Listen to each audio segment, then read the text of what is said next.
When I was going to art school, I got a lot of different assignments that were handed to me, and there were some teachers that said, okay, we're going to paint whatever's in the middle of the room today. They've already got it set up, and that's what we did. We painted what the teacher already set up. And then there's other teachers who gave us themes, like fragmented figure, and they said, it's your choice how you show this particular theme. And then there's other teachers who totally gave us the 100% free reign. You go ahead and do whatever it is that you want to do. Ready, set, go. I remember being in a 3D sculptural class, and I wanted, the teacher gave us an assignment. Your theme for this project is fragmented figure. Now, I was like, fragmented figure? What the heck is that?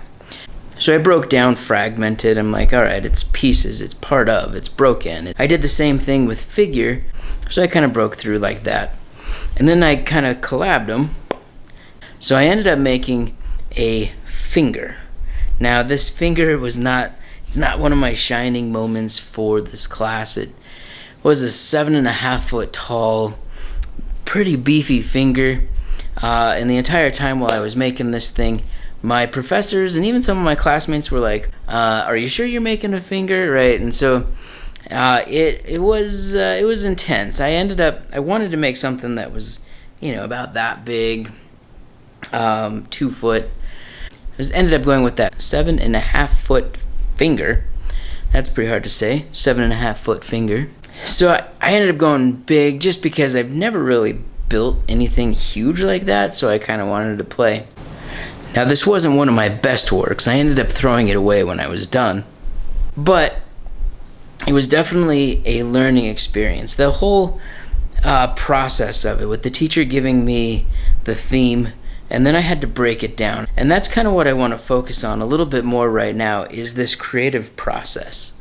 The whole, where do I start? And what's the next path after I start?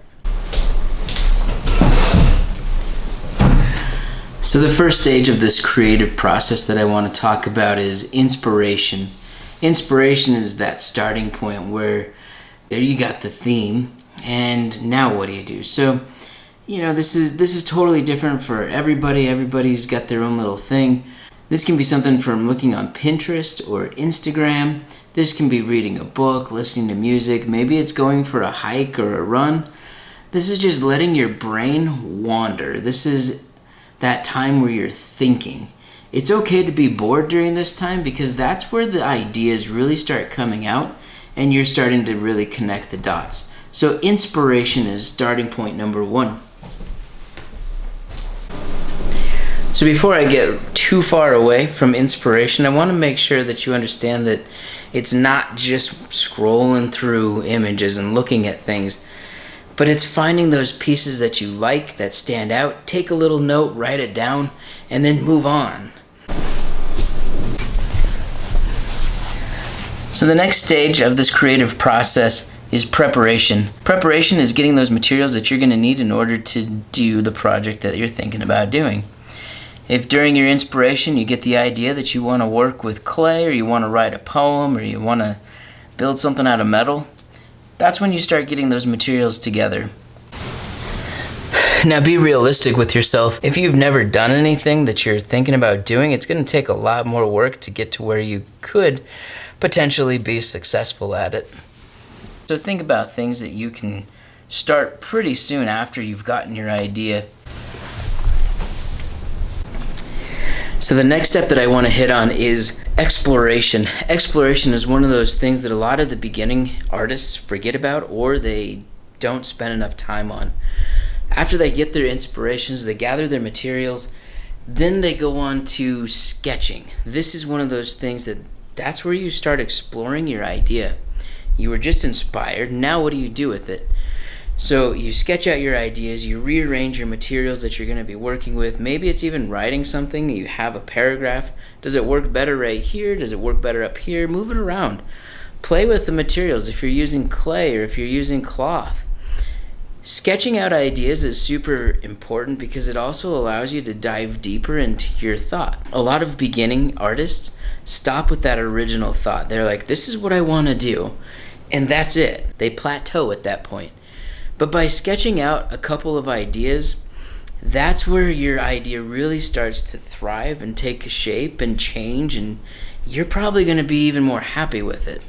So take your time with the explore stage to really fine-tune what it is that you want to do.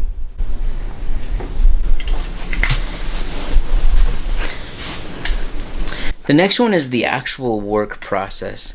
I broke this down into 4 different groups that I think are kind of important to at least recognize. So let's talk about work. We've got our inspirations, we've got our materials, we've sketched it out. It's time to get busy. This is where we actually start creating. We're pretty excited about it. We're excited about the things that we're doing. We're excited about the direction that we want to go. We're even learning from mistakes, and we're okay with those mistakes that happen. That's part 1. Part 2, this is where a lot of people start to kind of drop off, because this is where that doubt starts happening. This is where people start saying to themselves, man, I'm just not very good at this, or I'm not a good artist, or I suck, right? You start off strong, and now it's either taking longer than you anticipated, or it's not working the way that you thought it would, and that's where this doubt comes in. However, you need to persevere through it. You need to push through this section. You need to recognize that it is something that a lot of people go through. Part 3, this is one of the easy ones that you can bounce back and forth all throughout your process here. This is that taking a break. Maybe you need to step back from it. Maybe what you need to do is you need to take 5 minutes to yourself. Go get a snack. Go get something to eat. Go get a drink. Go to the bathroom. Play on your phone for 5 minutes. Don't take all day. You need to get back in it. You need to get back in the saddle and get back to work. You need to focus again. And that's where that part 3 of taking that break happens. Sometimes you need to switch gears and do something else, but as long as you come full circle and you get back at what you were doing originally, you're okay. The next part of work is part 4, which is, this is where we have something, and this is where those final details come in. This is where that fine-tuning starts to happen. This is a very vital piece of the work process, is those small little details that push it from good to great or okay to good, right? So we want to get those details. Don't forget about the details there. So work, there's a lot that goes into work there.